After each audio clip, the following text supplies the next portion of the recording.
नमस्कार मित्रों, सुप्रभातम। कामाख्या ज्योतिष ज्ञान में आप सभी मित्रों का हार्दिक स्वागत है, अभिनंदन भी। तो आइए, आज हमारा मुख्य विषय है कि राहु ग्रह पर तो आप लोगों ने बहुत सा वीडियो देखा होगा या देखते भी हैं, लेकिन आज खासकर मैं बहुत परिश्रम करने के बाद राहु ग्रह से हमें जीवन में मिलता क्या है और राहु अगर खराब है तो उसे हम ठीक कैसे कर सकते हैं, तो इसके विषय में हम आज चर्चा करेंगे। और सबसे बड़ी बात है कि भाग्य भी बहुत एक अच्छे वस्तु का नाम है। जैसे हमारे विद्वानों का ये मत है और कथन भी है।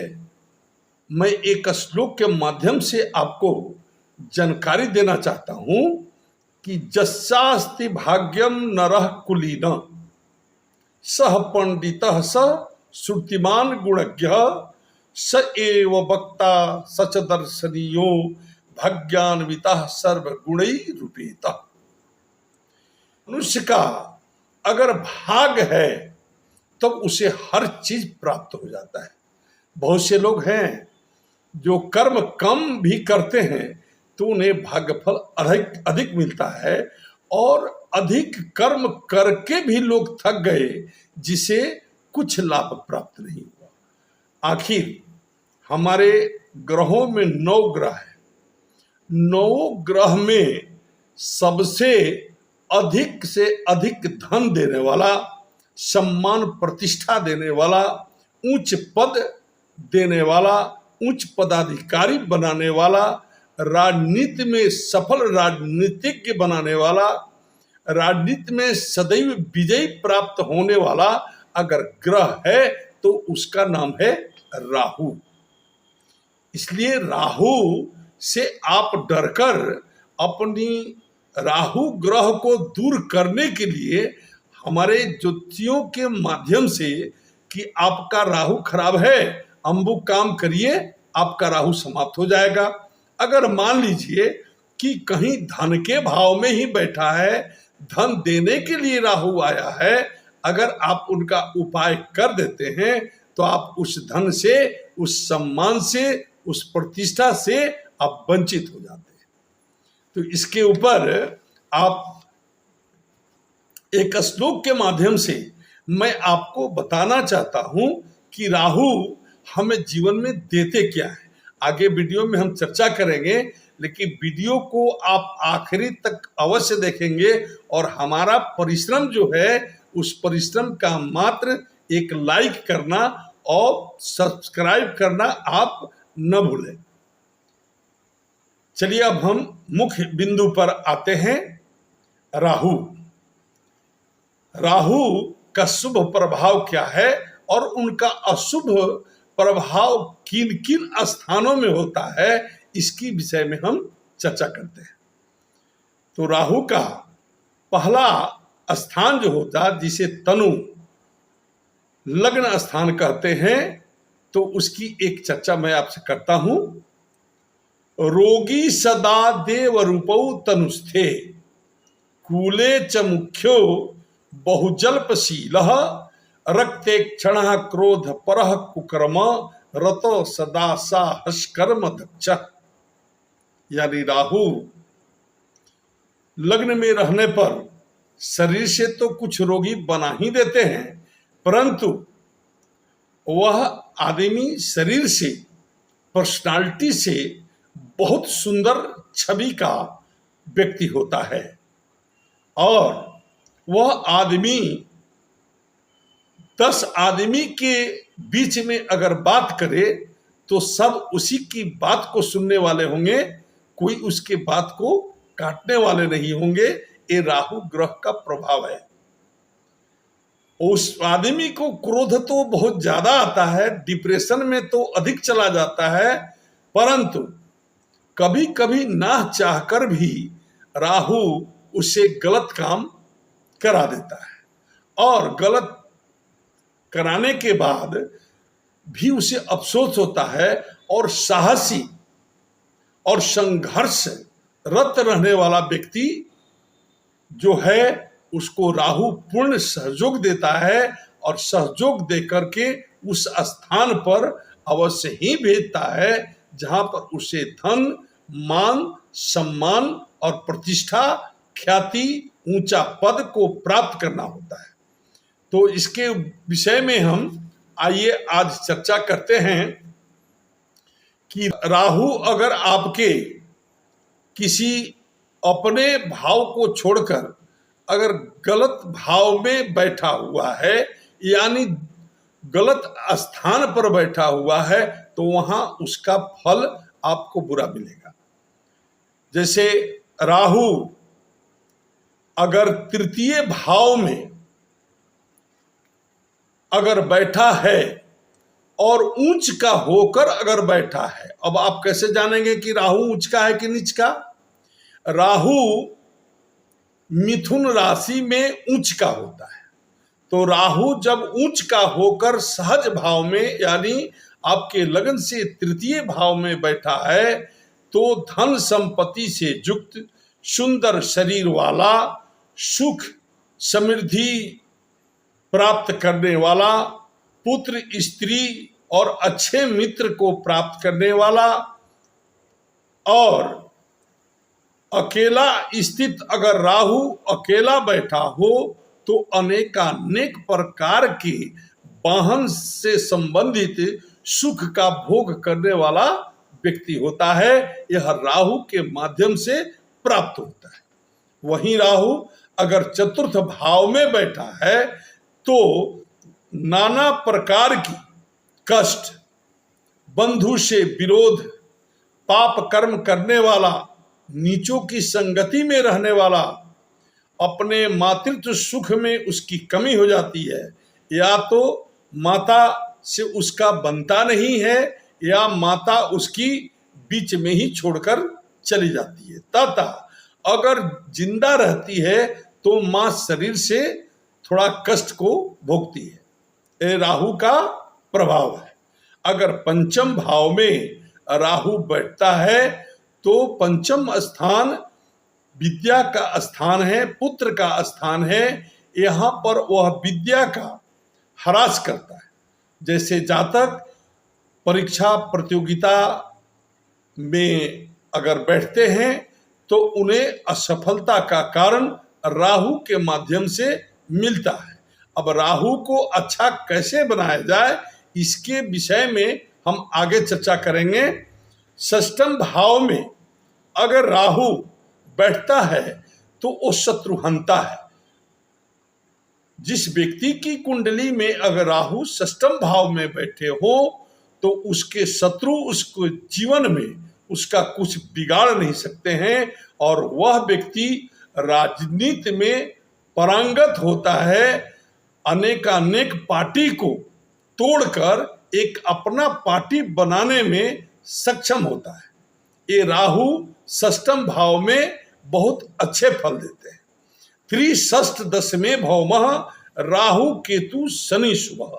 राहु जो है तीसरे स्थान और छठे भाव में बैठे तो व्यक्ति को बहुत अच्छा ख्याति, सम्मान और प्रतिष्ठा प्रदान कराते हैं। अगर वही सप्तम भाव में अकेला राहु बैठा हो तो सभी प्रकार के भोग सुख, धन लाभ तो प्राप्त होता है, परंतु स्त्री धन को अधिक व्यय करने वाली होती है तथा शरीर से वह उनकी स्त्री रोगिणी होती है। सदैव कुछ ना कुछ रोग उनके शरीर में लगा रहता है तथा वह डिप्रेशन में भी अधिक रहती है। राहु अगर सप्तम भाव से अष्टम भाव में जाता है तो राहु मनुष्य को सदैव रोगी, रोगग्रस्त, पाप कर्म करने वाला, कायर, दुर्बल शरीर तथा चोरी कर्म में पारंगत तथा माया जाल में भी वह व्यक्ति पारंगत होता है। अगर 9 भाव में राहु बैठा हो तो वह जातक निंदित कर्म को करने वाला, मलिन चेष्टाहीन, शत्रु से पीड़ित, शत्रु के भय से आक्रांत रहने वाला तथा हर तरह से पीड़ित रहता हुआ अपने भाग को कोसते रहता है। यह राहु का प्रभाव भाग्य भाव में होता है। अगर वहीं राहु 10म भाव यानी कर्म भाव में अगर राहु बैठता है तो कुल दीपक जोग लगाता है। वह जातक अपने कुल का सर्वश्रेष्ठ और वक्ता होता है। राहु वैसे व्यक्ति को पर धन हारक, मतलब दूसरे की संपत्ति को कैसे ले लिया जाए, उस आदमी में एक गुण प्रचुर मात्रा में होता है तथा वह आदमी चंचल प्रकृति का और अंदर से वह आदमी बहुत कर्मठ होता है। किसी भी काम को करके वह उसमें विजय को हासिल करता है। एकादश भाव में अगर अकेला राहु अगर बैठे तो वह व्यक्ति जीवन पर्यंत जितेंद्रिय होता है, यानी जीवन में कभी हार नहीं मानता और सदैव उसे विजय की प्राप्ति होती है। वही व्यक्ति सदैव विजयी होता है, विनयी होता है और वह व्यक्ति कथावाचक, प्राध्यापक, वकील, प्रोफेसर, प्रदेशवासी, शास्त्र तत्व को जानने वाला परंतु चंचल प्रवृत्ति का होता है। और एक डिमेरिट उसमें होती है जो वह बेशर्मी होता है, निर्लज्ज जिसे कहते हैं। ये राहु का प्रभाव होता है। अगर वही राहु व्यय भाव में बैठे, व्यय भाव यानी खर्च के भाव में अगर बैठे तो वह व्यक्ति धन धर्म से वंचित हो जाता है और अनेक प्रकार के दुख और पीड़ा से आक्रांत होता है। और उसकी स्त्री जो होती है उससे सदैव अलग रहती है। स्त्री से उसका संबंध अच्छा नहीं होता और सुख से सुखहीन बनाता है। यह राहु का प्रभाव है। इस राहु के प्रभाव से हम डरते हैं और ऐसे ऐसे स्थान में राहु के बैठने से आपको शुभ फल की प्राप्ति होती है। अगर मान लें कि आपके 3य भाव में, 6ठे भाव में, कर्म भाव 10म भाव में, एकादश भाव में राहु अगर अकेला बैठा हो तो आपको धन देने के लिए आया है। आप उस धन को लेने से अस्वीकार न करें, उनको अपने पास से हटाने की चेष्टा न करें, नहीं तो आपके जीवन में धन की कमी हो जाएगी, आर्थिक कठिनाई होगी। इस पर एक मैं श्लोक बताता हूँ, उस श्लोक को आप गौर से सुनिए और जानिए।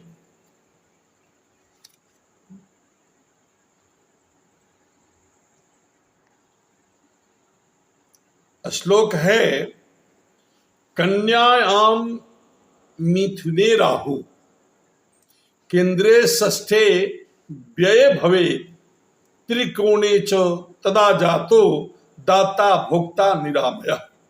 अगर कन्या या मिथुन राशि का राहु अगर केंद्र 6ठे भाव या व्यय भाव में बैठे हो या त्रिकोण में बैठे हो तो वह जातक दाता होता है, देने वाला होता है, धन का भोग करने वाला होता है और वह सबका हित करने वाला होता है। सिंह लग्ने जदा भौमः पंचमे च दिवाकरः व्यय स्थाने जदा राहु सह जाता कुल दीपिका। कुल के दीपक जोग जो है यह राहु के माध्यम से होता है, तो आप राहु को अपने से दूर ना करें। अगर दूर करते हैं तो यह कुल दीपक जोग भी आपका समाप्त हो जाएगा।